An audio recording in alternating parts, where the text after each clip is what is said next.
Welcome back to our Gaming and Talk about Foundation.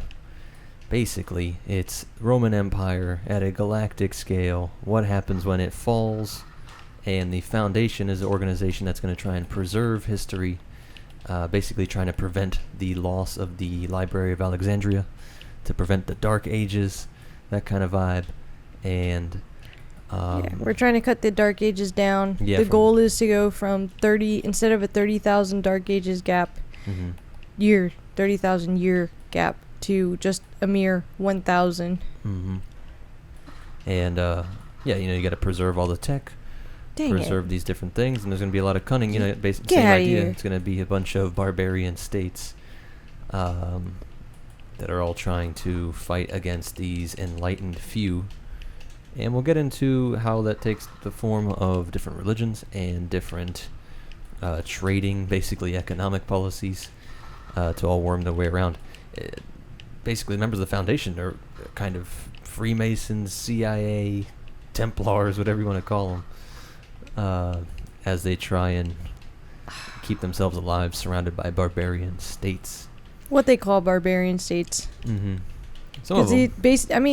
Basically, what's being called barbarian states are the planets that are starting to fall backward already. Because what's happening is that instead of being on nuclear power, a bunch of planets are starting to go back, and they're doing not nuclear. They're coal. Literally like coal fossil fuels. Yeah, good. And they don't remember how to do science anymore. And they even attach it to... They don't remember how to repair anything. Yeah. Like, but even if they... also moralizing it, like, some of them think it's wrong to use the tech connected to the Empire. But I guess we should just get to how they start spreading that religion, which I guess is called scientism. The galactic spirit, right? They bring the tech from the old Empire days to these different places, and like they say, science, I'm gonna butcher the quote, but basically sufficiently advanced science is indistinguishable from magic, right? To primitive people, as these star systems, as these space colonies, forget their high-tech past. And that takes us to the planet with the weirdest, with Venus, right? Venus. Well, no. So, actually, yeah. No, you're right. My bad. So Venus is part of what they call the Four Kingdoms. So what's happened is that they were basically four, like, what they would call prefects originally, that they have lost contact with the Empire to some great extent. They basically think it's collapsing, or they just know, like, they ain't ever going to come out there and do nothing. Post, when the Roman Empire fell. Yeah. It's all these little fractured kingdoms, so fiefdoms. they've basically kind of declared independence, and, like, the Empire knows they can't do shit about it. So, what the Foundation did is that in order... Like, when they struck out and extended a hand to them, they basically extended to them this idea that, like, all right, we know that you guys need you need nuclear power. You don't have that anymore. You don't have any way of, like, powering your stuff without fossil fuels. You don't have medicine. You guys are losing all this stuff. Medicine is huge. So we will trade with you some of our science secrets if you allow our missionaries into your like world and just let them preach. So initially there was one. Venus is from the largest prefect and the most powerful.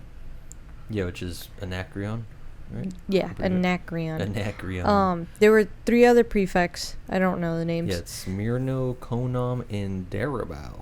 Yeah. Which surrounds Terminus, where the Foundation is just on the farthest out on the very rim of the galaxy, as far away as you can get from civilization. Yeah, there's technically 2, so the Terminus is on one side, and there's another Foundation on the other side. Which I did not remember was in this. I thought that was a spoiler for one of the other books. No, Harry made sure to tell everybody, like, you're not the only ones, but there's no, like, technically I'm already in book 2, and, like, in book 2, they kind of address that there's no evidence to prove that it exists, but also communications across the galaxy have fallen apart, so it's kind of hard, like, right now people don't even know Terminus exists. Yeah. So... And so Venus Anacreon. Originally, Anacreon was going to attack the Foundation. Yeah. So... Because they found an old warship, right?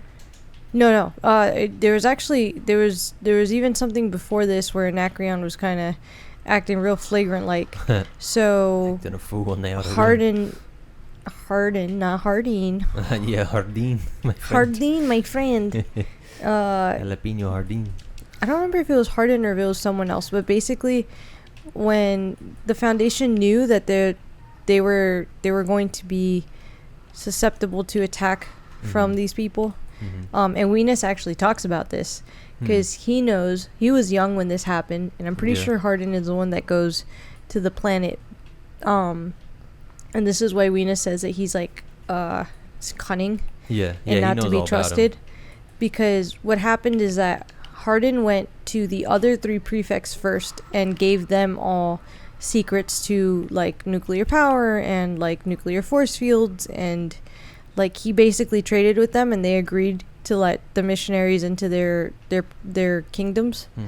Because at this point, the prefects have gone from being just little states to, like, entire kingdoms with, like, a monarchy and whatever. They got a whole setup. Government pretty quick.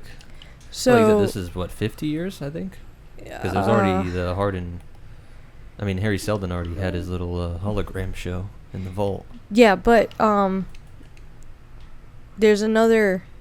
I think it's like another 30 years between when Hardin takes over and implements all this stuff, and when this goes down with Venus.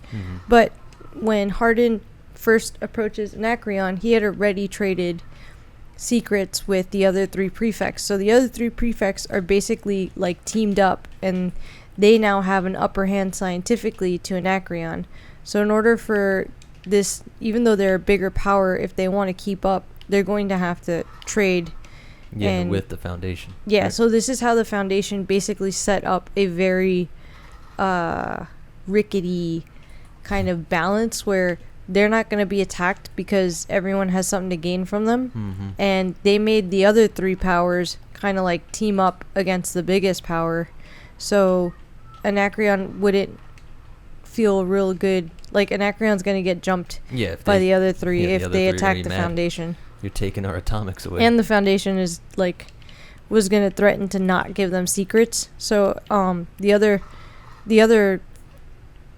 kingdoms are going to see Anacreon not have the secrets they have, and they were going to use it as an opportunity to, like, gain power and split them up or attack and you know, basically swallow them up into their kingdom. So that's how the balance was originally created.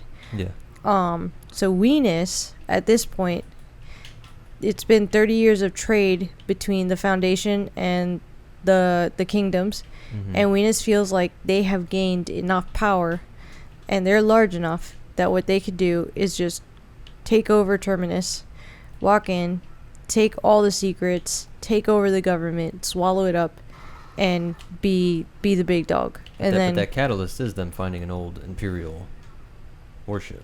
He was going to do it regardless of finding the Imperial warship, but they just so happened to find an old Imperial warship. And so he poses it to...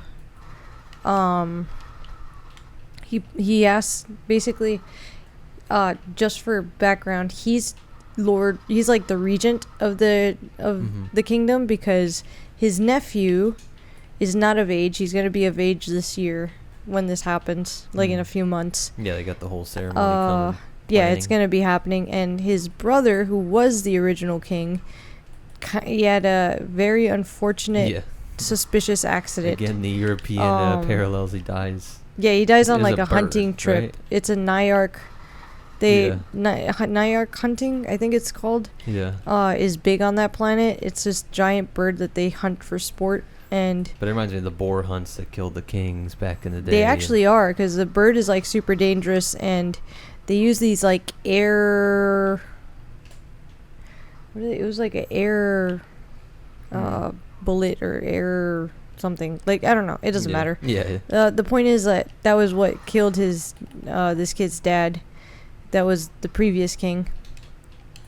So his uncle actually threatens him, because at some point the uncle kind of like, he brings his nephew into a room, his like private quarters, and he's like, all right, we're gonna attack Terminus. And the kid's like, that's kind of sacrilege, because at this point that religion that the missionaries were going around, that scientism, tying it to the mystical side, that tech is bestowed by some the thing vague is that Holy Spirit. These missionaries, like, in order to penetrate these countries, they kind of went to like the kings first, and they were like, hey, we can make it so that you guys almost seem God chosen or God-like and divinely chosen for this. Priest kings, pharaohs, popes, whatever you want to call it. Yeah. So using like technology, they make it so that these kings have like an individual nuclear force field around them that should they be attacked, they'll be burned. They like... Yeah, he literally glows. He has like a halo. Like I was saying, that Asimov knows his biblical stuff. He wrote a whole book on interpreting how to interpret biblical stories, the Old Testament. And you got stuff like the Ark and all that. No, baby. Hold on, let's just pause. Yeah. We got a newbornish pause. 1 second. 8-month-old needs a break. We are back from the baby break. Where were you going to go? I was just saying that Asimov is purposely comparing this as if the things in the ancient stories were based on real tech. It's what you get in Ancient Aliens and all that. What if the Ark of the Covenant really was like a technological device? That's what Asimov's playing with, because these kings really do have atomic power, this lost high tech of the Empire. And which is still being improved by the Foundation, by the way. Go ahead. No, with Venus floating around, because Venus was floating around with his high tech shit. Well, Venus wasn't. No, but I mean the kings of his people of Anacreon. Yeah, Venus actually, he basically tells his nephew, he's like, all right, we're gonna have them either, like, we're gonna ask them to fix the ship. If they don't fix the ship, if they say that they want it for themselves for research, then we know that they're getting ready to plot against us, and we should attack them. Yeah, that captured Imperial ship. And the kid was like, but I bet that if we ask them, they'll just fix it for us. Yeah. And he's like, then we should attack them. And he's like, that seems sacrilegious and wrong. Shh. Are you out of your mind, Ben? We got our 8-month-old trying to sleep. Sneaking in a podcast and gaming. And our dog just barked at nothingness. At a ghost, perhaps. What are we barking at? Shout out to all the parents out there. No. The terror of not waking up the baby. Like, I just put her to bed. Yeah. And you're gonna just bark at absolutely nothing. Anyway, you're saying I don't even know that they were gonna fix up the warship, just and livid. Little Venus. So what's his name? Leonard or something. Yeah, it doesn't matter. Basically the nephew that's not of age yet. He's like, this seems wrong, and Venus literally straight up is like, can't you see that this stupid religion is all fake, and it's their way of like worming their way into our country and taking over, and you're an idiot. This is why you don't get to make rules. And then basically that's where he threatens him, and he's like, oh, you better be careful, because I know that you go hunting a lot, and that's how your dad died. Yeah, basically, I'm gonna and set like that the shit kid up gets too. nervous, like he knows back. that it was a setup by his uncle to have his dad killed. So, basically the kid's kind of on board with his uncle at this point. And back on the Foundation, Selden knows. So Selden's talking to his friend. I want to say his friend's Johan. I forget his friend's name. That's Hardin, you mean, right? Hardin, yeah, I said Selden, okay. didn't I? My bad. Hardin and his like best man Johan. I think. Bach. He's basically talking to him, and he knows, he's like, we're coming up on the next Selden crisis. And his friend's like, are you sure? Because a lot of people have like mentioned that in the past, and I don't know that's necessarily true. Yeah. And he's like, no, it's true, because I know Venus, and I know that he really wants to attack us. He wants everything that we have, and he thinks that we should just give it to him. So, an inevitable attack on the Foundation is coming. And we're being forced, like, the concept that Hardin, the way he explains it is, like, once you're stuck on this track where, like, only one route option's available, you have reached the crisis. That's how you know. And he's like, we're running out of options because he wants to attack us no matter what. Yeah. So his plan, he tells him, on top of everything, there's this new activist group that feels like people are not taking enough action against these kingdoms. Like this new activist group that's budding on the Foundation.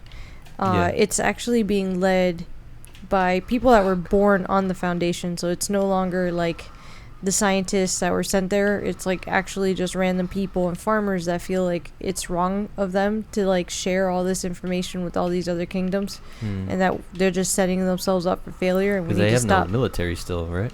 They have no military on purpose. Yeah, which makes them seem non-threatening. Yeah. So they're, like, you know, what the church was playing, and this new activist group is like, this is a waste of. What are you doing? Sorry, dog is being weird. Dog is being attacked by the spirits. Sorry. It is the galactic spirit. The galactic spirit is trying to take Ben's tech away. So you're being smited. This activist group basically wants to stop giving science secrets out away. Yeah, keep it for themselves. They want the Foundation to keep everything for themselves, and they want to militarize. Hardin knows this is like a horrible decision because they're so small, and these other countries are so big. If they feel like they're taking a threatening stance, and if they cut off, like, the only thing keeping these countries from attacking them is the fact that sorry, I got a bombardment. Shit. Yeah, I saw that. She got like a fucking super kill over here. So the only thing, yay, victory. Woo. The only thing keeping these kingdoms from attacking the Foundation is the fact that they're not militarized and they're trading all this stuff. If they take that away, chances are that they're going to attack. So these activist group are like trying to say that Hardin is in cahoots with He's a cahoot. Anacreon. Anacreon. You will not jam my brain today. And their idea is that they're going to do a coup the way Hardin did, because Hardin technically took over the government back in like 30 years ago. So they're going to do a coup and take over, but Hardin kind of like tells them to fuck off, and he like sneaks away, and he tells his friend, hold down the fort while I'm gone. I know it's going to be hard, and I don't mean to leave you like this, but trust me, it's going to be worth it. So the coronation of this kid is coming up. They've fixed the warship. They've sent it back to Anacreon. And Hardin is already knows like he wants to be there for the coronation. However, unknown to everyone else, he does a detour because along with the missionaries, what the Foundation did as part of this religion is that they would send the smartest men of each country, each kingdom, back to the Foundation for training to become high priests so that they can continue to preach the word of the Foundation across the kingdoms. Yeah. So they literally get to brainwash the best and brightest of these places. Exactly. And so like the king or the future king has been hanging out with the high priest because it makes sense that the divine king would be educated or at least have some kind of education by the high priest. And the high priest was the one that like came to the Foundation undercover, like the highest of high priests, and was like, yo, Hardin, they're gonna like attack you. And he was like, I figured, but don't worry, I have a plan. So hey, yo, Hardin, they coming. The Anacreon has, I want to say it's like 4 main temples, but I don't remember the number, so don't quote me on that. But they have like main temples, and he goes to the main high priest, and he basically tells them this plan that's going to go into effect at midnight, ain't nobody know about it. So the last place he goes to after basically secretly touring Anacreon is the coronation, where he shows up like he doesn't announce himself, which is unusual for someone of his status. Yeah, he's even dressed stealth mode. Yeah, he's just dressed in like nice but not super catchy clothes. Like he's not sitting there Louis Vuitton. He's literally the head of the foundation. And he's just kind of like a wallflower. He's like hanging out in the back. Ain't nobody knows. Like everyone's kind of looking at him like, who's this guy? They invited a normal dude. So again, picture weird. The Pope showing up to the coronation, like the head of this religion / blessing bestowing thing. Yeah, and he's just showing up in normal layman clothes. Yeah. So Venus walks up to him because he doesn't know who he is. He knows who he is. Yeah. And he's like, Hardin, what you doing over here? Hardin. Yeah, Mr. Hardin. And he's like, I came for the coronation. And he's like, you should come to my office. We got things to talk about. Yeah, you should come in the back. By yourself. Yeah. And Hardin's like, okay. So he goes to Venus's office, and Venus basically is like, you are now a prisoner of war. Because at 11 o'clock tonight, during the coronation, because for some reason this coronation is midnight. Yeah, right? Isn't that, I guess, like, it's a new day. I don't know. I guess. It's officially the day. My baby would not be awake for it. Yeah. He does not have a newborn, Mr. Venus. So. We need to wrap this up at 6 p.m. Yeah. My child is in bed by 9. Yeah. I will not be at your coronation. You want an after party. I also will not be participating. Yeah. We can do sunrise, sir. Yeah. Actually, not even. Our kid has the weirdest sleep schedule. Anyway. So he's at the coronation. He brings him back, but he says, come on back to my private, He's like, you're now a prisoner of war. You don't get to go home. And I had my ships leave at 11 o'clock tonight. They'll be reaching your planet, and behind you there's some guy. If you're on the roof, there's some guy just climbed up on the roof. No, I got him. Yeah. Oh, there's another one, but so basically you're all toast. We got you. You're toast, Bucko. We got you. And Hardin's like, I mean, you think you got me? Yeah. And he's just being super cool and chill. And he's like, man, you really should have planned for it to be midnight. It's more dramatic. Like, he's just being a total troll. And this guy's not understanding why he's so level-headed right now. Yeah. And Hardin, basically what he did is that he went around, and like at this point, he's like, look out the window. All the lights in the city and like the entire kingdom turn off. And what happened is that through this religion of the foundation, things like power have been brought to the kingdoms, but the only ones that know how to use the power, turn it on and off, maintain it, are the priests. They're the only ones that know how to do any of this stuff. So what the priests do, knowing that the foundation is under attack, is that they basically turn off the power everywhere except in the temples. So the entire kingdom, like, you look outside and it's like pitch black now, and oh man, yeah, the temples are just glowing. I jumped here and like we missed the best part. So we need to go back a little bit. While this entire conversation's being had, the coronation is happening outside, and this kid is like, so this kid is literally levitating. He's being placed on this chair. He's glowing. He's like looking super divine and awesome. Yeah. All the people are outside. Like, they've all come from all over the place to watch their new king be crowned, and he's getting on his chair because they have a little tiny they got a floating generator barge, on it that helps makes it float. Yeah. So he's like floating. His chair is in the air. It's heading to the window where everyone will be able to see him.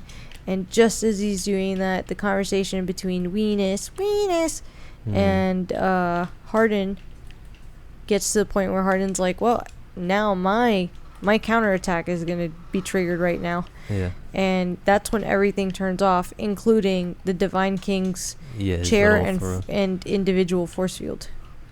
Yeah. So yeah. So this he has kid, no glow. He was literally floating and glowing. Yeah, like imagine you see the king is like Bible. coming up to you like the window. Yeah. And all of a sudden he just like the light and everything around him, this supposedly divinely chosen being, he just falls. Yeah. That's what I love that he plays with. I mean, he literally does have the power of God and this religion that he's crafted around science worship itself. Like, yeah, he has the tech. He's surrounded by the Holy Spirit because the Spirit means the spirit of like progress. But when it leaves him, he literally loses these powers. Which part of the counterattack was also that day, every priest that he went to, they spread the word as soon as he left. They started preaching to all the people that Anacreon was planning an attack on the Foundation.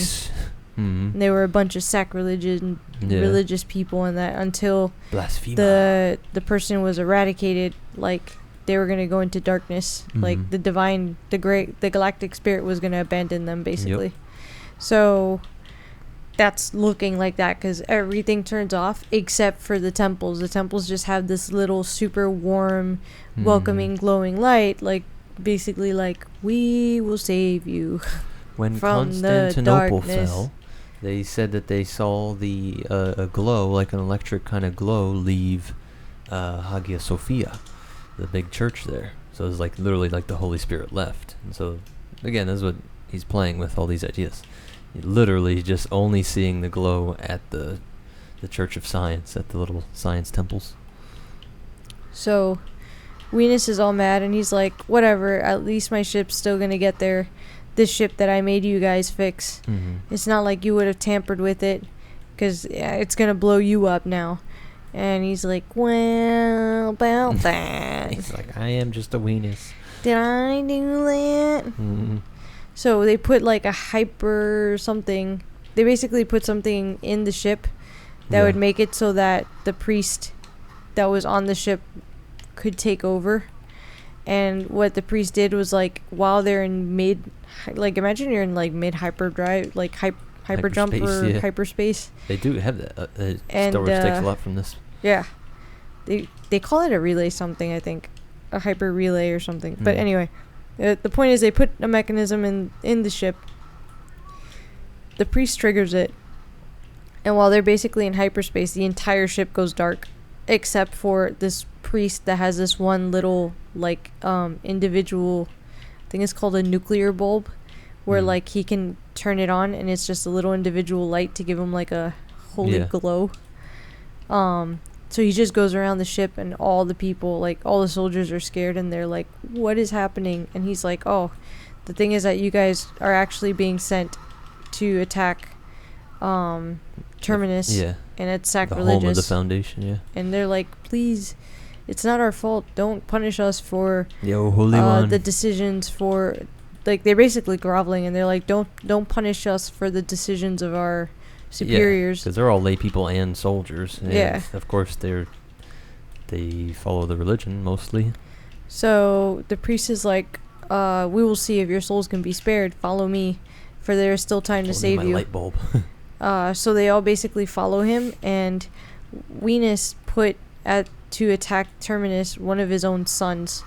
So they like surround his son. They kind of like scuff him up because the next time you see him, his like uniform's torn, and he's kind of like, you could tell he's all disheveled. Being a heretic. What do you expect? And Hardin has set it up where he can receive a transmission, and there's only one person that can transmit anything from the ship, and it's his priest guy. So his priest guy sends a transmission back, and you can see Venus's son basically like, we're turning back, we're not attacking Terminus. This was sacrilege, and we're gonna arrest Venus, who we suspect is the one that did all of this to save our country. And it's at that point that Venus realizes like he's lost. Like there's no way his nephew's not gonna follow these people. The people are now terrified.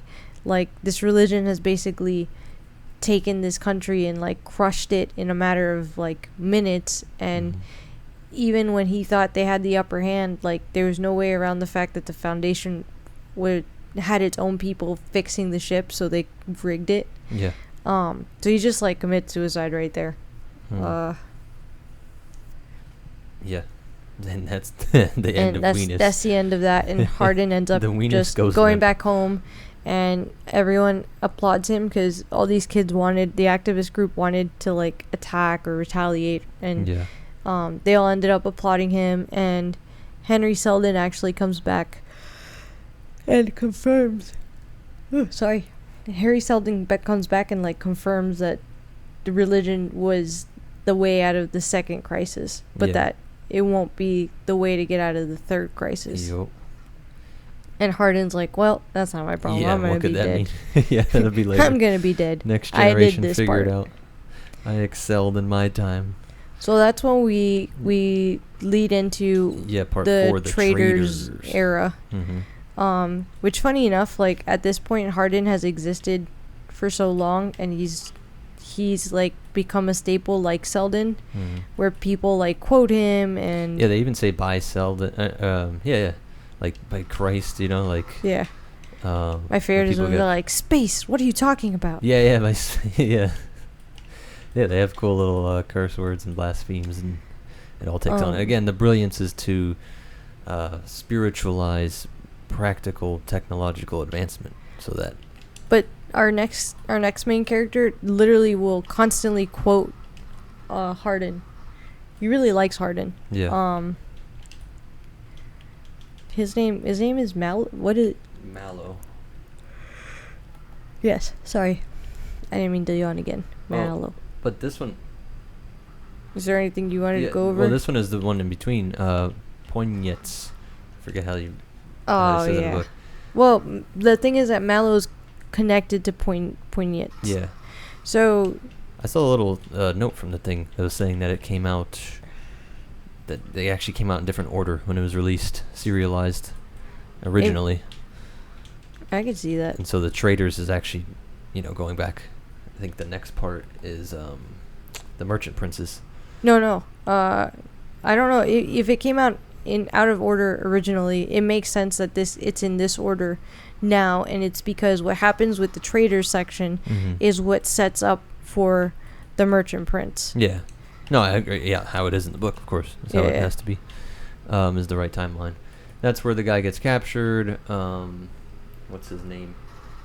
Yeah, Mallow sent... Gorov, I think, gets captured in this place where they got the opposite. They were one of the people subjugated by the Empire, and so they see anything Imperial as evil, basically. Well, not just that. They heard rumors. So, at this point, it's been... I forgot how many years. I want to say it's been 70 years. It's 75, I think. Yeah. Since all of this, all that happened, and there's been peace. Hardin's definitely dead, because even at the point that it happened, like when everything happened before, Hardin was already kind of getting old, so he's super dead. His picture, he's like in his 50s or something. Oh, he seemed like a... So it's been 70 years. It's said that the Foundation hasn't been able to bring on any new planets onto its missionary work, and what's happening is that these planets have heard or caught wind of that the religion, that scientism is being used. Yeah, like they don't necessarily know how, but they know that religion was one of the ways that crippled Anacreon. And these planets are so these are not the planets directly surrounding Terminus. They're actually starting to reach out further into the galaxy. So because they're on the outside, you have to think that they're reaching into the middle a little further now. So these middle ones are still somewhat closer to the Empire. Yeah, they're not as outer rimmy. Yeah, so they're not as barbarous, but they're still kind of barbaric. So Marlowe gets notification that one of the traders has been captured. And traders generally aren't arrested, even for trading with, you can trade with these countries, but some of them have rules. So the country that this trader supposedly got arrested in, the notification he got is like, oh, he was trying to trade nuclear stuff. And part of trading the nuclear stuff, like, you're supposed to also allow these missionaries in, and the king of the planet doesn't want none of that. Mm-hmm. He doesn't want no religious He's all Henry VIII on their ass. And he doesn't want any of their nuclear magic, because he also suspects, he can't prove it, but I'm pretty sure he suspects that that's how they get you. Yeah. I mean, any king, then he's mildly intelligent. Like, oh, I have to rely on foreign operatives to maintain my economy, my technology.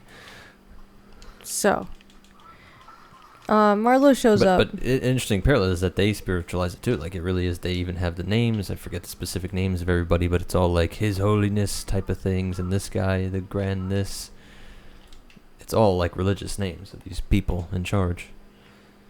And they call him like a heretic and a blasphemer, all that kind of stuff. Where? I don't. With the trader guy, when he starts to talk about the tech, when he shows the tech. I mean, I'm getting a little bit ahead, but when he uses the little nuclear device yeah, thing. you're getting ahead.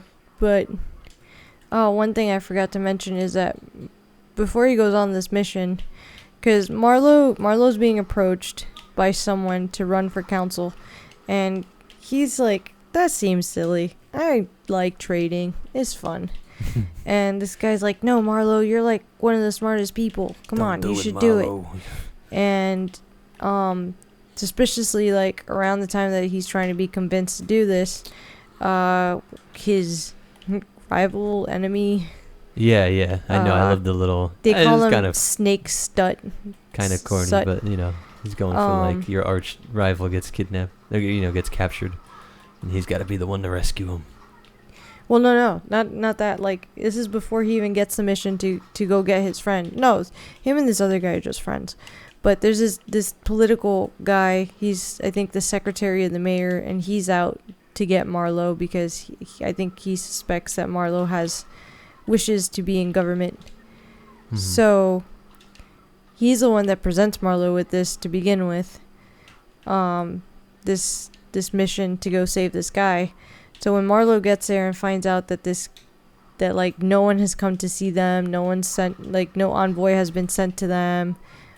Basically their ship is escorted into like a shipyard, and they just kind of like camp out there. And I think a week goes by before anything happens. Then all of a sudden, without his permission, someone allows a supposed missionary onto the ship. And one of the laws with trading with this country is that you can't do missionary work. They don't allow missionaries in. Yeah. So he had made a very strict rule that nobody should be allowed on or off the ship without his permission. So he's looking around, and that friend that was trying to get him to go into government with him is like, Marlowe, like, you shouldn't do this. And he's questioning Marlowe, because Marlowe's basically saying, like, we got to send this guy back, because it doesn't, like, I know that he's one of us, supposedly, and, like, I know he's a priest, and we should be saving him. It would be nice. Yeah. But technically, he broke the law, so, like, I can't protect him. The Foundation wouldn't be able to protect him. He'd be tried. Like, he would be in the wrong. So we need to send him back, because Marlowe suspects this is just a big trap. And if they keep this guy, they'll attack them. And like a half hour after this guy shows up, there's like a giant mob outside. Yeah, there's like ships operation. Pointing guns at them. Like, it shit escalates quickly. So Marlowe's like, yeah, this is a trap. So he sends the guy back, the priest, because basically they contact Marlowe through radio, and they're like, hey, we need that guy that you let on your ship. And Marlowe's like, all right, you can have him. And so right after that happens, and he gives the guy back to them, he gets a notification that the king will see him. And he's like, you see my friend? Dude that I brought with me? Yeah, my friend. We just passed a test. And he's like, by the way, you suck. From now on, you're to call me captain or sir outside of the room. Yeah. Like, we could be friends in private, but you questioned me in front of my men. And I think he says the dictatorship is the only way to run these things. That's not gonna fly. So outside of my private quarters. You and I are superior and subordinate. So, he ends up talking to the king. And this is where you get muddled, by the way, but I'll explain why later. He ends up talking to the king, and the king's like, yeah, I got your merchant guy here. He was trying to trade nuclear stuff. And he's like, can I talk to him? And he's like, no. And he's like, well, I mean, the thing is just like that. No. Yeah, he actually is. He's like, no, it's a law that if we catch you doing that, you don't get to talk to anyone. You're just going to die. And he's like, well, the thing is that I am religious, and I just want to give him his final rights, basically. Oh, there's a really good line that they'll slit your throat, but they won't offend the religious, but he won't offend the soul. That's what I'm saying about them being religious, though. They're religious, and he's like, all right, you can go. And it was his religious training that made him know to manipulate them like that. Let me see if I can. Because he said that's what's funny about these religious types, is that because our trader guy here, he had religious background training, even though he's just quotes a trader. No, he confesses to this other guy that he was going to be a high priest and got kicked out. Yeah. Oh well, yeah, I highlighted for Selden's sake. Yeah, for Selden's sake. But like you said, they do take on a CIA role, basically, deep undercover. The traders actually have this specific mission. Like I said, I compare it to what people say about the Templars or modern day CIA or Freemasons. They're trying to open up these regions for trade or have very specific goals attached to what just looks like trade. So he tells his friend, he's like, look, I'm going to get you out of here, but I need you to tell me the full story of what's happening. Otherwise, I don't know what's going on. And his friend's like, I was sent here to try to open trade, and even if you get me out of here, I'm going to try to come back. And Marlowe's already kind of annoyed because he has this ship full of stuff that he needs to trade anyway. Yeah. And he's like, all right, I have an idea. Because there's a quota every year, and Mallow's not met quota. But this year he's at risk of not meeting quota. And he's like, I got an idea where we're all going to win, but I need you to chill. All right? Chill. Just behave. Yeah. I'll be back. So he goes out to the king, and he's like, all right, cool. And he's like, so, because the king was like, did you know that your friend was trying to trade nuclear stuff when he's not supposed to? And he's like, nothing. I mean, for all I know, he got lost. And he's like, you guys are traitors. You guys know everything. You can't be lost. Yeah. So. And you're from the Foundation. Yeah, basically. I think you have GPS. So Marlowe's like, all right. So he starts showing the king a bunch of little trinkets. And he tells the king, he's like, look, I have a bunch of trinkets. I think like a that baby. What the fuck? You and I can set up a line of trade. And he's like, I don't want your stupid religion. And he's like, it's not religion. I'm going to trade you a thing. And you're going to trade me a thing. I have things you need, and you have things I need. It's just trade. We're just trading. I am a trader. I don't give a shit about the Foundation and their mission and their religion and whatever the heck they that's their problem. I think is true. I just want to make a quick buck and meet my quota. Yeah. And you happen to have need the things that I have that if I sell you them, I meet quota, I'm happy. Like, you have things. Needs, baby. So the king's like, all right, I'll consider. So that's when you have him showing the king all these different, he gives the king a gift for his wife, the king's wife, that it's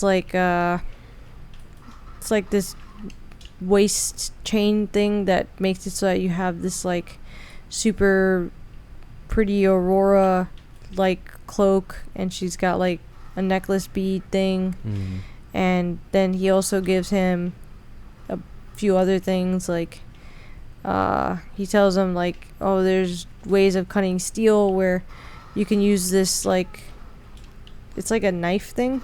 Yeah, it's like a nuclear knife blade that can be used to cut steel and do this and that. So he's basically doing a tradesman. I'm pretty sure you're on the you're ahead. No, what about the whole he changes the stuff to gold thing? Oh, you're right. I might have jumped this up a little bit. Thing. That's what I mean by these are both pretty you're similar. Right. No, the whole I'm sorry. Idea of corrupting their tech. I'm sorry. What he does through trade. So I take it back. He doesn't give them all that yet. Yeah. What he gives them is a trinket. It's a box. You're right. I'm sorry. He gives this guy a box that will turn anything into gold. Into gold, baby. And he's like, Philosopher's Stone. This will make you rich. Give me back my friend. We'll leave. I'm just leaving you this. And it's just to this one guy. Like, it's not all... No, it's only to one guy. So this one guy will be rich. And so he can manipulate it. And it's not tech. Like, think about it. He can just hold on to this little device and pump out gold in secret. And the gold itself is not a high-tech thing. Yeah, there's no way of tracing where the gold is from. They say gold is gold. It was gold all the way through. So you're right. I'm sorry. I mixed this up. They are basically Asimov himself put them in order. That's how he gets his friend out. So he gets the friend out, and that's a jerry-rigged like thing. It's like a super common device that you couldn't do at scale. But he promises to give him like a larger one too, and off-world he's gonna do this because it's kind of cool. Even these primitive, like super religious cult people, they're still like multi-planetary civilizations. It seems. It's funny. It wasn't the king. It was some other guy. Yeah. No, it's not the king's guy. It's just he's gonna get it into there's the court like by having a noble use the tech, and then, all you need is one to start lobbying, basically for, just one more thing. Just one little piece of tech, one other piece of tech. Yeah, he basically uses the tech, and then they trade a bunch of stuff. He gets all the iron. He's like, also, you should take my friend's iron. We're just gonna trade all this stuff. Yeah. You should give my friend. You're gonna fill my ship and my friend's ship with stuff that you guys have surplus. Yeah. And we'll leave you with the gold box maker. Because think about today, like weird, like it was like zinc iron and cobalt and all that stuff that's important nowadays for batteries. It's like because Terminus has absolutely no metal. Yeah. Sorry, that's a huge part. This high-tech civilization has none of its own metal. And to keep themselves, they had none of their military.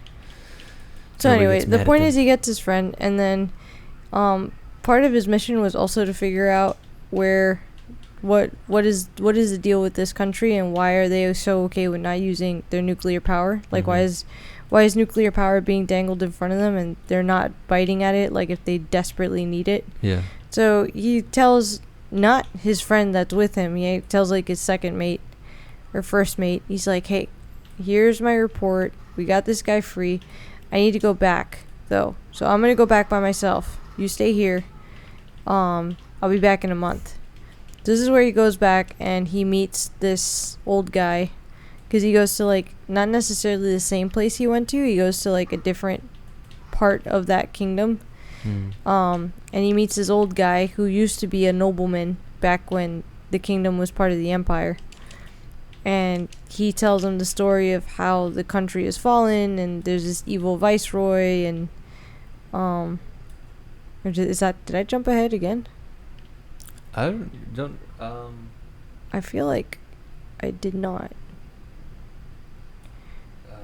I feel like I'm jumbling up. I mean, the main part of that was just that their trade thing was super successful. He rescues this guy, and he gets all the raw materials. But he also has to find out when does he manipulate the techmen? Because it's through this old guy that he finds out that there is. That's in the next part. Yeah, that's in the. That's in the next part. In the merchant. I'm saying you're good. I'm saying you're on. That was basically the whole part of the traders, and then the merchant princes. But doesn't he know about the nuclear, the giant nuclear plant before he goes back? I'm not sure. Dang it. That's the part.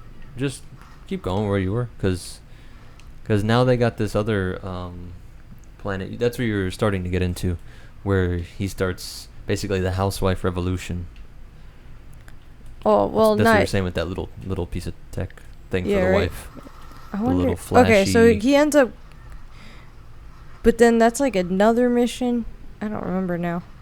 Okay, just keep going on that. Why don't you take over? Because I'm jumbled now. That's okay. Yeah, I'll get you back on track. That basically, with the part 5 on the merchant princes, it's just a. So he goes to trial before or after this? Well, first is Corel. The whole issue with Corel is the main, which is where you get Star Wars Corellia. Corel is where he'll start to do the... That was where he... Putting the tech that's going to lead to the housewife revolution. Right? Yeah, that's going to be the drama leading up to that, yeah. And the whole trial. So wait, and if the priest was... The really priest guy wasn't part of the I don't first... think so. No. So I mixed that up. No, it's one of their own priests. That's the problem. Well, no, I know, but he... So he shows up when they're on Corel, not when... Yeah. Not when he went to go save his friend. I don't think so. He just went to go save his friend. Yeah. Okay, my bad. Dang. Pretty sure. Not that it changes. I mean, it does, because it's super important when that happens. Yeah. Because it's the Foundation ships. You're right. No, I messed it all up. Because he gets a notification from a friend of his to go save his friend. Mm-hmm. He goes and finds this king, who's supposedly the benevolent king, living in a fortress. Or no, maybe not. But whatever. He tells the king, or he gets into the court. He does the gold thing, saves his friend. Mm-hmm. Then later, he's approached to try to run for council, I guess. Yeah. And then that's when he takes that other guy. They show up at Corel. Yeah, and that's why this part's called the Merchant Princess. They wait for a week. It's a merchant, a trader who's also now got political power. And then a bunch of Foundation ships go missing near Corel. And that's what kicks off this whole drama. Yeah, it isn't a specific friend, but it's not just that. It's the Foundation ships have disappeared, and they suspect that nuclear power has either been discovered or someone from the Foundation has betrayed them. Yep. So he goes to Corel, and he parks at like their docks, and they send in that priest guy. He's almost jumped. He releases the priest guy to go get killed. But he gets to meet with the king, and he starts selling him. That's when he gives him the trinkets. Yeah, for the wife. And the king's like, "What else you got?" So he's showing him a bunch of the other trinkets he got, and he basically agrees to trade trinkets without trading religion. Yeah. And the king's cool with that. Which I just love. They're all traumatized.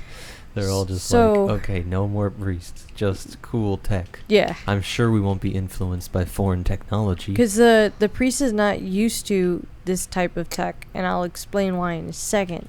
Mm-hmm. So he leaves thinking, all right, great. So he tells his ship to wait for him, that he'll be back in a month, tops. He goes back. He goes to a different part of the kingdom.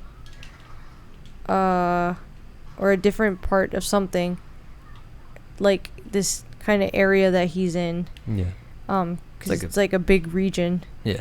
And like on the planet that he went to, there's like a viceroy that's like evil and it's taken over, and there's been a lot of civil war. And he's talking to this old man that he finds out in the middle of nowhere that used to be a nobleman. And this old man's like explaining to him the history of the planet, and... Yeah. This is where you're getting to the nuclear plant. And he explains that, like, only the techmen know how anything works on the planet, and techmen basically teach techmen, and... Yeah, like a guild. Yeah.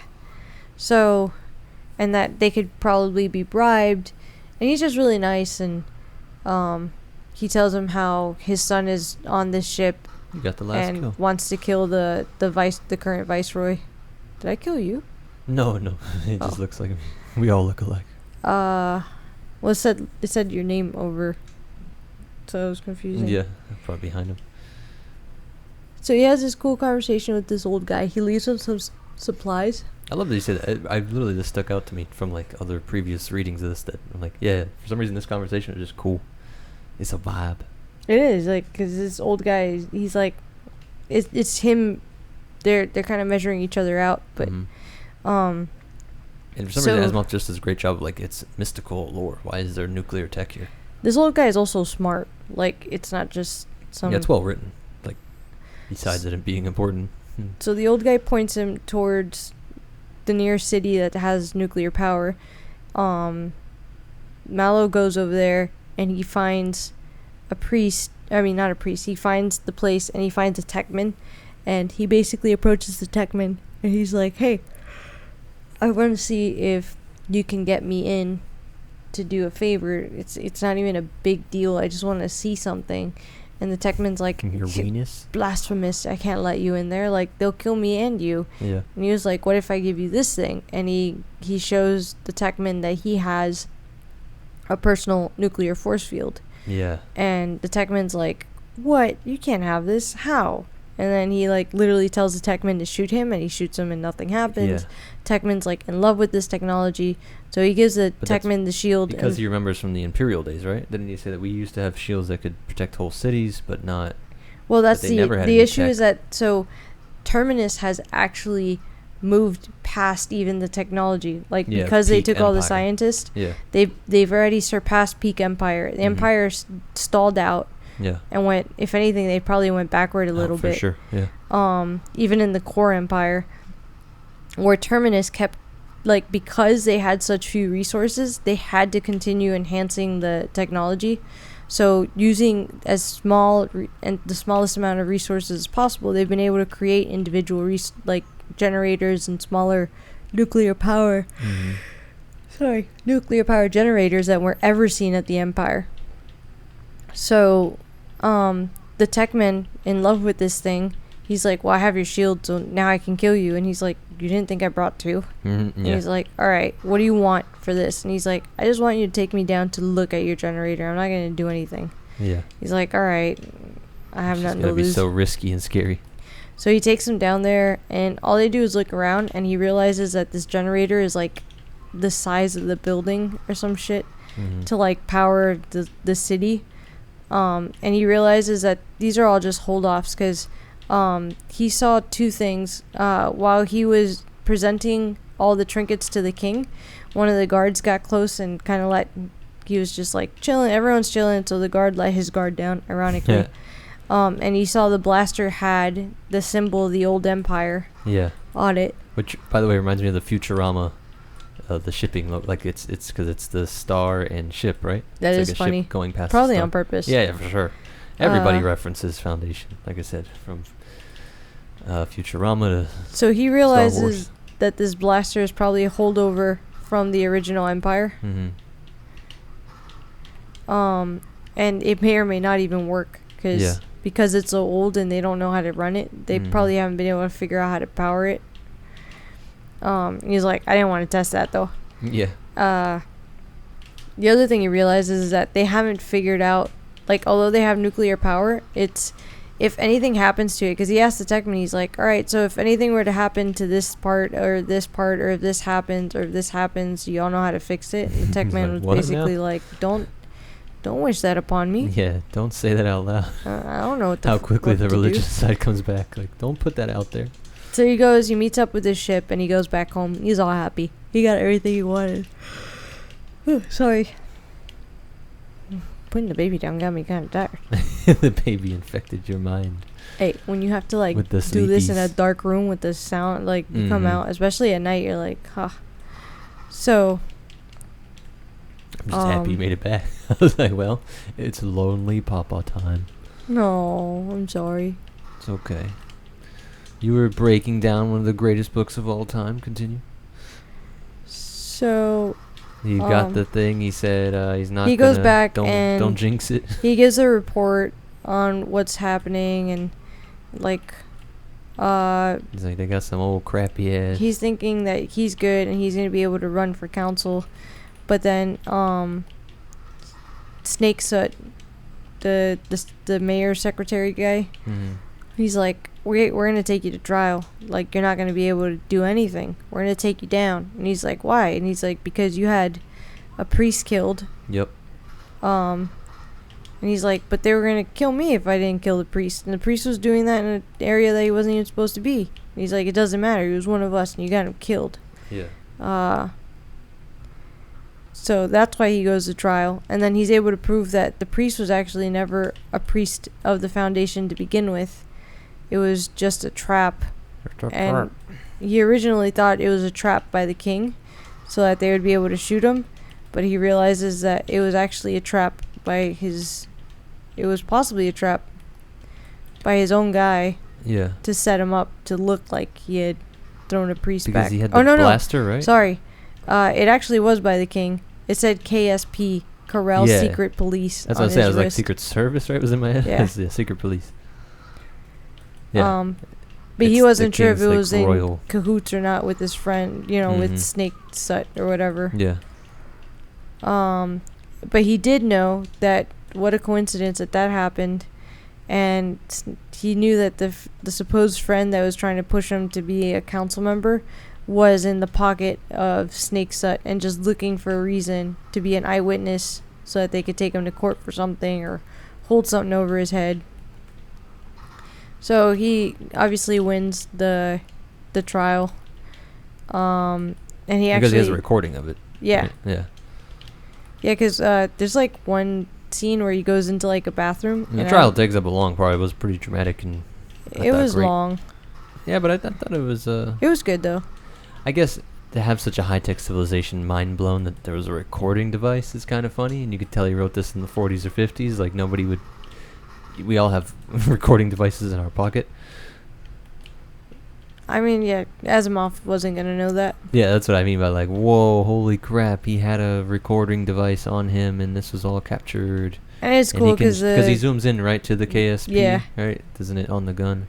Yeah, there's like a 3D. You have to think there's like a 3D picture. Yeah, it's like picture. A hologram, Star Wars. And then he just keeps like zooming in like you would on the iPad. Yeah, enhance. And yeah. All right. So that's how he ends up getting into power, and then later on. Or CSP, right? Commodore Secret Police. Yeah. I thought it was KSP, but it could be. Yeah, Kremlin. Asimov on the nose. So later on, this same country, their kingdom, they're planning to attack them, to attack the Foundation. Who would ever do and he's such like, thing? it's okay, we're not going to do anything.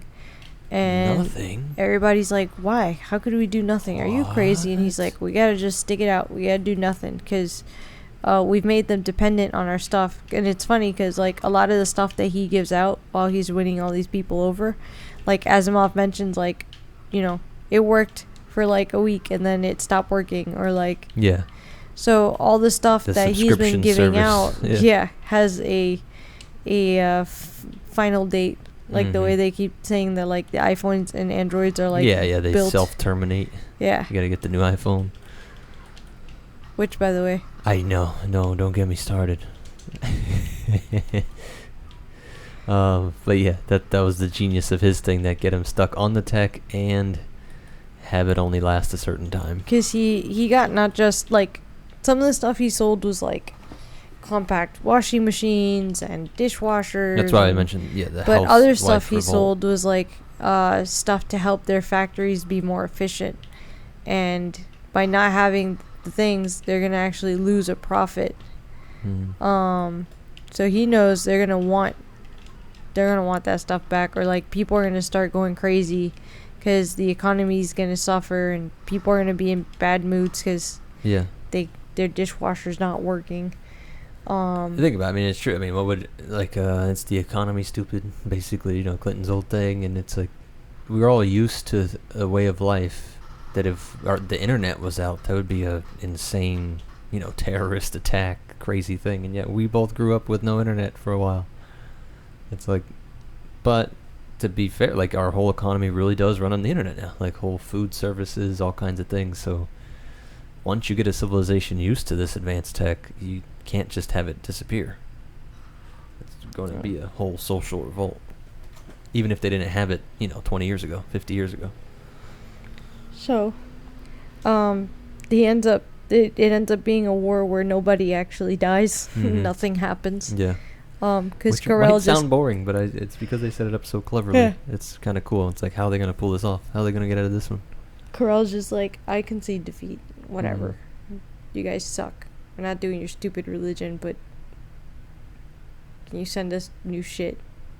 We promise we won't come after you. And they end up joining the Foundation, basically the informal empire that is the Foundation. Yeah. The Foundation influence sphere, like, because it's true. Like, remember the long-term goal is they're going to be the seed. I think they say the nucleus upon which the second empire will be born based on, basically. They are. They're going to be the second. Like, yeah. They're basically going to be the second empire. Mm-hmm. Which is what book 2 is. Sorry. That's what book 2 is getting not happy about. So I'm only like 10% into book 2 because today naps have been shit. Nap time with the baby has been rough. Which is what that is basically the end of 1. I mean, if you want to do a teaser trailer for 2, because that is the end of book 1, right? I mean, they just it ends with the merchants basically taking over. Selden crisis, that our foundation. There's a little outpost of intellectuals trying to keep the torch of civilization alight. Is this gun game? Oh, is it gun game? I feel like I'm all by myself. Basically, they bested all the barbarians around them, and their sphere of influence keeps increasing. But you said in book 2, it's already... I think I finished book 2. I don't remember. Definitely gonna have to reread that one. Book 2 seems shorter. Yeah. But basically, what's happening in book 2 is that the Empire has sent out a general into like the outskirts of the galaxy, and he's been catching wind of these rumors that these magicians are going around doing all kinds of crazy shit. Mm-hmm. With personal shields. And like you said, the Empire didn't even have that. Well, he hasn't even heard about that. All he's caught is rumors. Yeah. And so he's talking to this guy that happens to be the son of the old man. He did in fact kill the viceroy. But he came to talk to him specifically because he's like, the only thing I know for sure is that all these rumors come back to you having been one of the few people that actually, or not him, but his dad being one of the few people that actually met one of these supposed magicians. Yeah. I'm that meme. Are you saying I'm a musician? Yeah, I don't do that. I don't do magic. Yeah. Do you remember that? Musician, yeah.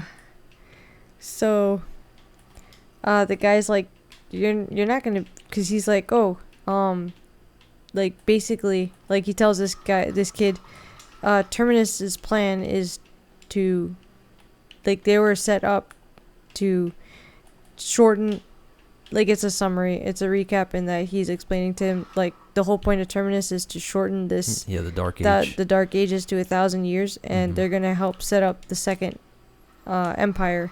Yeah. And the kid's like, yeah, but the current empire exists, so I'm gonna go crush Terminus in their name. Yeah, and in the spirit of the first book, I mean, that was the whole reason why they got semi-exiled, because everybody was reluctant to admit the math of psychohistory from Harry Seldon. Like, it was basically mathematical fact that the empire was going to fall, but if you're the emperor, if you're the leaders in that empire... you're agreeing that your empire is going to fall at some point. You don't want to admit that, and you're going to... Their credit, I'm like, come on, you don't just accept that, you do got to fight it off. That seems silly. Yeah. You're like, I'm awesome. I can defeat math. But yeah. That's Dang it. Why can't you stop moving so I can kill you? That's round 2 of the empire that still exists is learning that that random little scientist colony they sent out to the edge of the galaxy has been running amok. I hate this thing.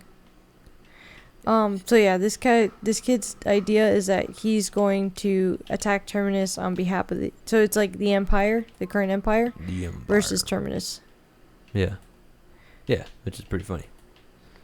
Because now it's like, and then you can even get into like, was that in the calculation? I mean, that has to be in the calculation. Stop trying to kill me. That ain't me. It looks like you. I got a rocket launcher. No. So do I. That's cute. People. You know what I mean? It's all supposed to be predicted, man, from Harry Seldon, you know? Well, that's actually what the son of the old guy is telling this general. He's like, you understand that Harry Seldon predicted this, and like the track that Terminus is on, it cannot be stopped. Like and the kid's like, so you're telling me that he predicted that I'm gonna come around and I'm gonna attack them? And he's like, no, you can't predict individual things. Say not your name, but the track that it is on cannot be stopped. Yeah, like, what do you mean by you? Who are you? Oh no, I just took a snipe at the knife man. It was like the best gun game I've had in a while. Really? But we should call it there, I guess. Yeah. We're Anything? ending on our little trailer. I guess really cool details that I was remembering skimming through. Skimming through my highlights here. Mm-hmm. So the tech man, when he goes to that planet, wherever the tech man is, everything's all like scarce and skinny and sad. And he goes, this is the, it goes, the Commodore Asper Argo, with his strict regulation of the traders and his stricter prohibition of the missionaries, it was never coming. The spaceport itself was decrepit and decayed, and the crew of the Far Star were drearily aware of that. So that's Mallow's ship. Mm-hmm. I highlighted, we've got knives so we don't have to sharpen, because I thought that was hilarious. Yeah. I from that same part, I don't have a note for it, but the idea that like dudes were losing their shit. Imagine this is written, 40s and 50s, where power tools are probably a new thing, like electric based tools. And so you got the whole atomic cutters and all that shit. Like, oh my god, they're literally losing their minds. He does a whole tech demo.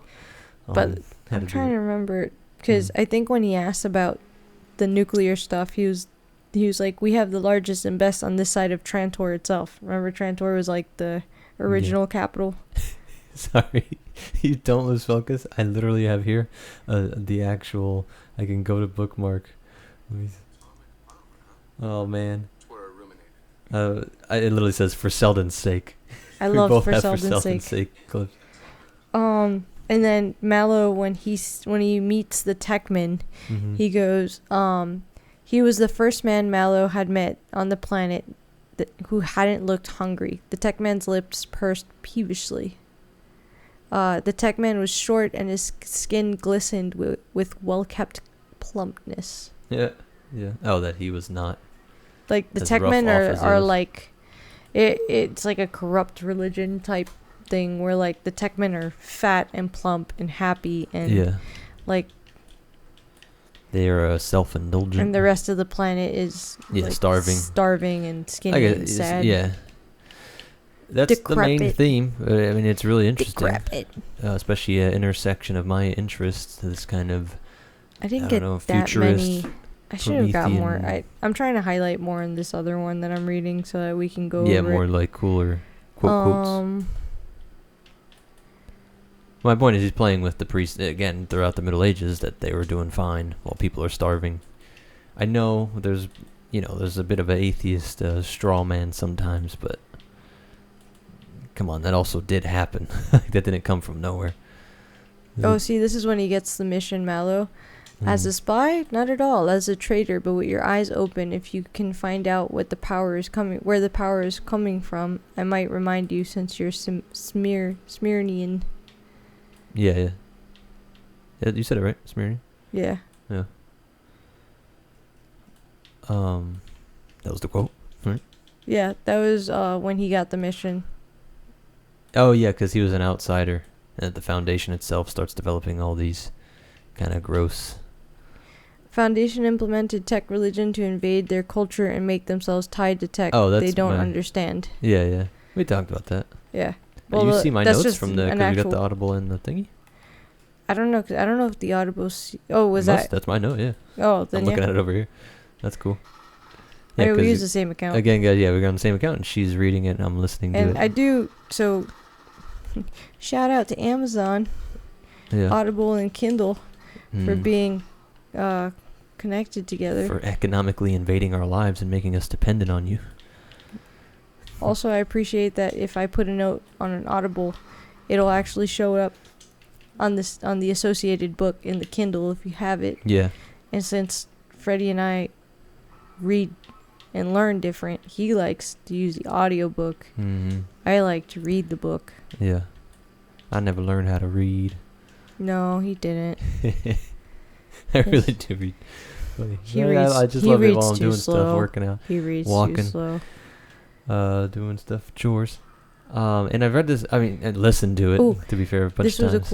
I think this was a Hardin quote. It pays to be obvious, especially if you have a reputation for subtlety. I don't remember where that was from, but I liked it. No, yeah, there's tons of little stuff like that. And it reads, like we were saying, this sounds like an insult, but I'm like, I really think we're thinking about our baby girl, And like, this is a middle school book. This is not a complex book. No, this is a good one. But like the themes in here are so profound and important. I'm like, I don't think normal people realize how much. I'm sad I got mixed up, but I mean, no, it's okay. I'm already on book 2. Yeah. You read it very well for a new mama reading during nap times and all that. It wasn't bad. I read it in like 3 days. Yeah, it's a very easy read. That's what I mean by it's not an insult to say it's easy to read and blow through. And like I said, though, these themes are huge. These archetypal kind of things that express themselves. These falls, you're gonna have a Rome type situation at a galactic. At our scale, people say, is the U.S. gonna fall? But then at a galactic scale, and it'd be cool if there's some sort of foundation that's planning ahead. And I guess the only other thing to bring up was, you think this is happening now? Like, what would be a real world? I would hope so. I don't know what that would be. Well, you were asking me if I think the U.S. has done this in implemented any of the. I didn't finish the book, but the diary, I think, of an economic hitman, which is a cynical take on foundation. Not that that's wrong. I'm just saying, foundation is showing a lot of the good, positive, uplifting. We all like tech.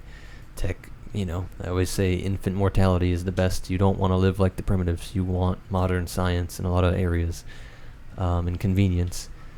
But in the economic hitman, he talks about that is what it's just like foundation, but a darker side where they go in there, they get loans for things, and then they take control of whole countries.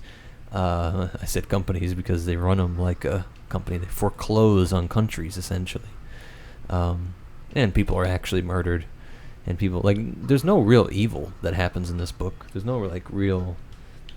It's another reason why, sadly, I guess you could say a critique of it being a middle school book is that there's nothing really effed up in here that's happening. There's no Epstein. There's no No. You could say it's a little unrealistic in that sense of The only true evil is just that it's the immovable and imminent decay of. Yeah, but there's nothing gritty or vulgar or graphic. I mean, Venus was pretty evil, but. No, I'm saying you really want to do this shit? You really, I'm thinking of a lot of Cold War stuff, and the CIA, their point of view is these countries that you're crying over, oh, we killed some dictator by some undemocratic way or some evil, secretive way, and it's but he was killing his own people in way more horrendous ways than, a car bomb. You go oh, CIA, they killed a couple of these innocent people, and it's but if you're looking at stats of hundreds of innocent people being killed by this guy, the CIA's point of view is, I'm gonna blow up this thing, kill a bunch of innocent people, but put an end to this guy that's been a problem for, years. So I'm saying nothing in Foundation gets that gritty or dark. Oh my God, Mallow had to put a car bomb. No, if anything, kids. They're all gentlemen. Yeah, that's it is very 40s, 50s clean. Because think about it, nobody even knew about the CIA and type shit. I mean, it didn't exist. You had the OSS before that. But even it's all World War II. So he's writing this, I believe, at 42 was when the first parts come out. So it is kind of funny. I could see somebody being this is a little bit of a naive or cleaned version of how this would go down, and so unrealistic. But I still say for kids and just as a great intro, I think it's a great intro for to think like this. Yeah, and how world works, and because we do also have we didn't get into it, but one of the big things is that Hardin keeps getting pushed towards violence, and he keeps saying that they can't do it, that violence is the last refuge of the incompetent, I believe. Yeah. So he's trying to fight this giant wave of people just trying to take over with violence, and then ironically later Mallow also references sort of he's not against violence, mind you, as a trader. Yeah. He actually threatens people with his blaster often. I know, they talk about how his hand's always close to his gun. He's got a bunch of scars on his face. But he does try more or less to not necessarily use violence for everything. He prefers the peaceful route. It's Asimov books in general are very optimistic, all very man, wouldn't it be cool James Bond doesn't even have to fire a shot. He just outthinks everybody. He plans them all. And that's what we see with, like... Literally, the war didn't have a shot fired. Hardin, Mallow, and even Selden. They're all just thinkers. To the point where, with this next crisis in book 2, they're literally looking at each other. We have Mallow's like bastard son. It's literally they reference him. In public, he's just known as having relation to Mallow. Yeah. But this guy's in private. He's known as being the illegitimate son. I also love 40s, 50s Mad Men kind of. They all have. One of them talks openly about the mistress and all this shit, and I'm like, I know we pick on the morals of today, but I'm like, apparently that wasn't. Remember that story we saw? The milkman had like hundreds. There was hundreds of kids that ended up DNA being to one milkman. Yeah, I think it was, right? You told me 300. I want to say 3 was what came to mind. Yeah. So it is funny that this mistress. It literally is the 50s, 40s in space.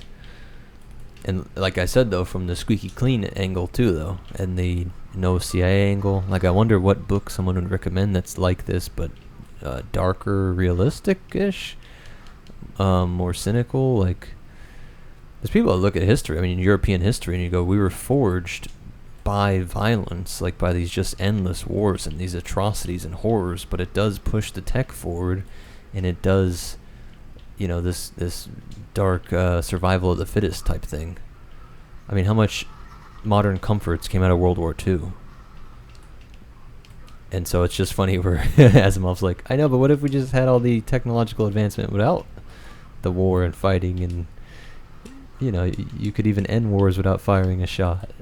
We just need smarter leaders. And it's like, well, funny way, I also wonder if Asimov just wrote this too as a warning, like, should we see because like there are also ways of knowing that things were falling apart, like, oh, for sure, the government communication was starting to get scarce on the outskirts. He admits that there's like a malaise. There's not as much of a bustle of creativity in that era of the foundation of like original Harry Seldon time. And so I'm like, guys, that's like us. We're remaking every movie you can think of. We can legitimately say, I mean, right now we're playing a video game that came out when I was a kid, and now it's on its millionth reiteration.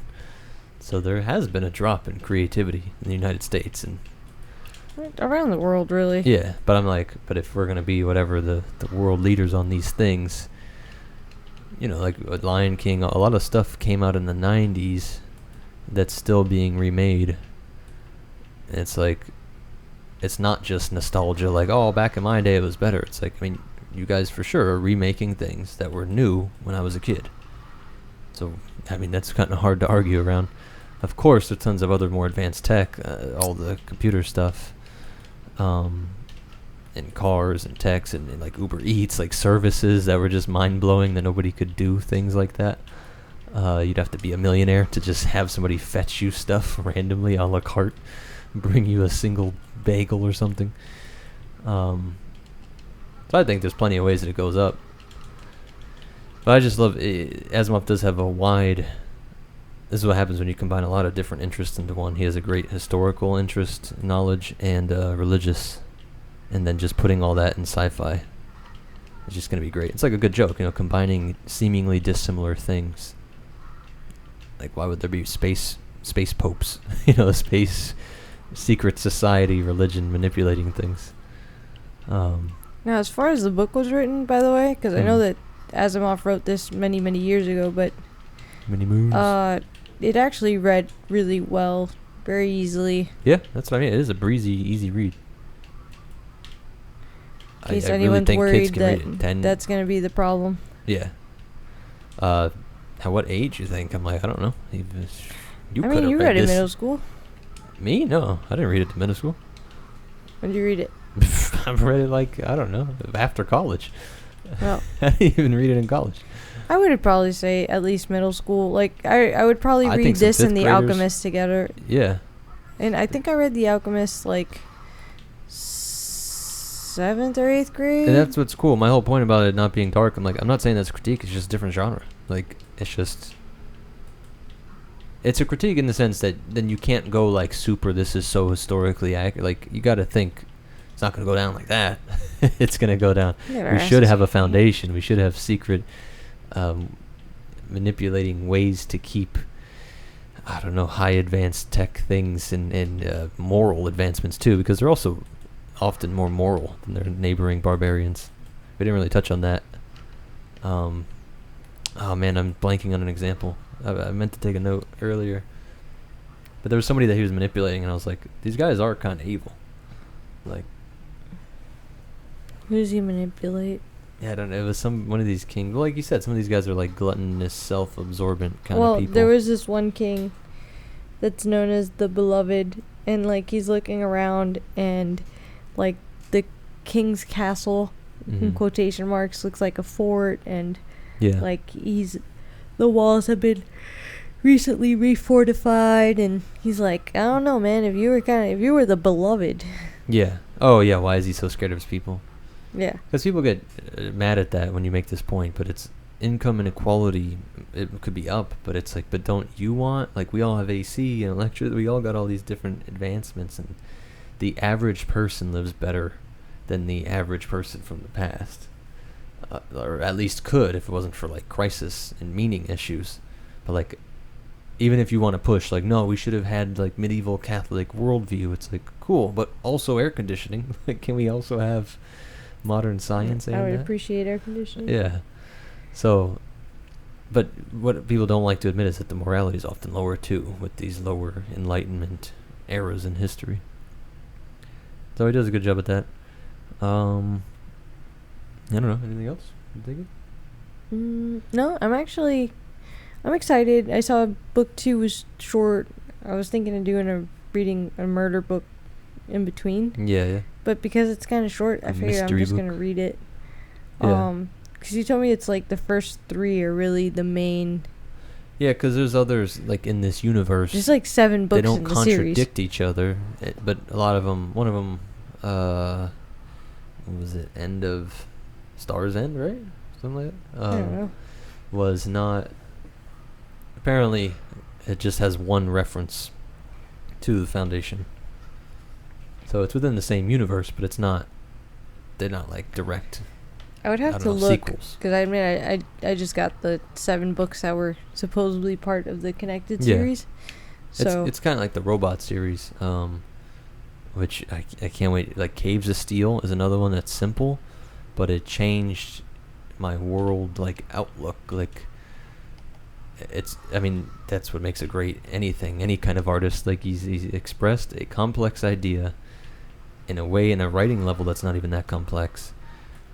But the story's engaging, and you just don't forget that the lesson in there, not to be trapped in our caves of steel, the exploring spirit of humanity.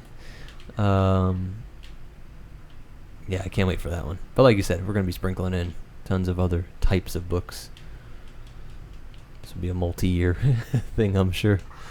Dang. But it is very exciting. I've been crazy about Foundation. You know, basically, like I said, everybody has influenced everything from Star Wars to Futurama, everything in between. All your favorite thinkers probably read it and know about it and all that. So, pretty cool to finally have read and talked about it with you. Yeah, I'm happy I finally read it. You've been asking me to read it for... Yeah. Really, Foundation 1 and Caves of Steel, 2 of my favorite. It was a nice break from the Stephen King that I've been reading. Yeah. But we'll probably get back to that soon, right? I mean, probably, especially if we do like another trip anywhere beachy. Yeah. I don't know, there's something about murder and beaches. Yeah, horror on the beach. There's something relaxing about reading. It is. I was listening to all the Lovecraft stuff. So... Which we also got to get to. And on audio, those are only like an hour sometimes, 3 hours long. Like, you're going to read that on the toilet. She reads super fast and remembers it all. I mean, I'm not happy with the way I remember I know, the I'm like, Traitor. you're going to be so mad. I love it. Like a real athlete, though. You're going to be so pissed. I'm like, you remember the years of certain events. I was like, look at you. But then I was like, man, she has a better memory than me. But I'm like, something's missing here. It's just the trader and the merchant period were basically like one led into the other, but they get like they Asimov were didn't connected. even write traders. He wrote the Merchant Prince before the traders part, and then went back and filled it in because it was supposed to be a how did they go from this religious spreading of the Church of Science, scientism? How did they go from that to now everybody's scared of it? So he felt like he needed to fill in this extra little piece. Because people listening, I don't know if earlier mentioned, like, they all came out serially. They were written, each part. I think there's 5 parts. And so they all came out separately, and then they all got put together into Foundation. I don't know if that's true for the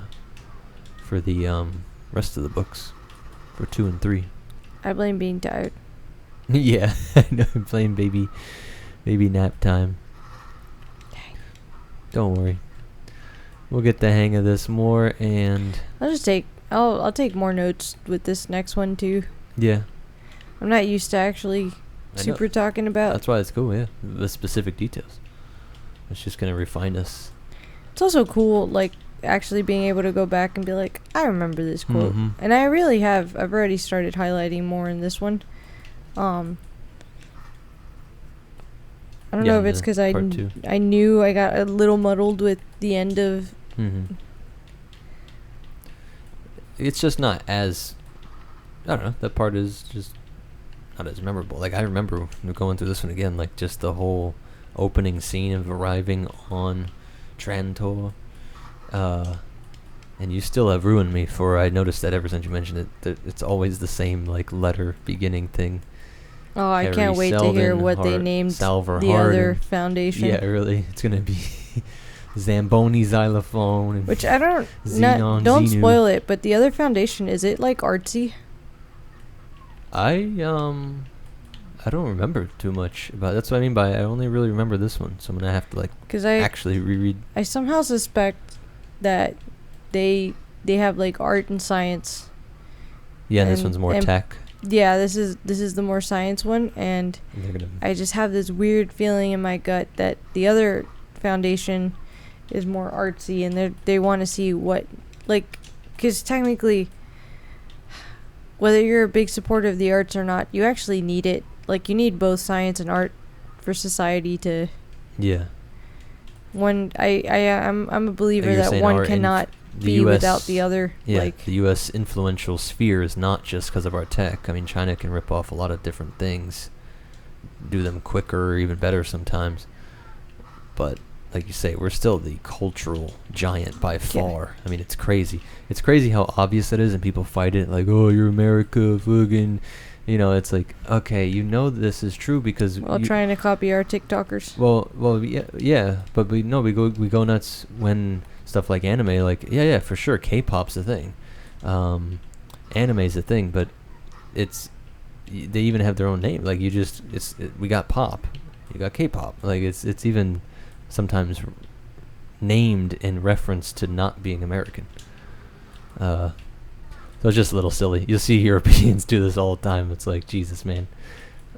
Which is funny because the Brits got to come in and be like, we're not European or bloody Americans. But like you say, the foundation needs to have some sort of cultural impact. I mean, that is what they're trying to do with the church. The cultural impact of the church on European history obviously is insane. It's all of it. Like most academics say, like, you don't have to study the Bible and all that to be religious, but you would need to know it to know references from all kinds of other Western media. What else was insane? How bad? Yeah, we got super wrecked at the end there. I think the game's telling us to go to sleep. I think so. Go join our baby rolling around over there on our little camera. Is she? No, she literally just moved her head. Okay. Don't scare me. I know. But that was cool.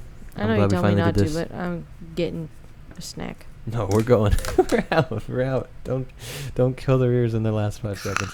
Thanks for listening. Do all the stuff. We'll see you in the next one. Wait, what stuff?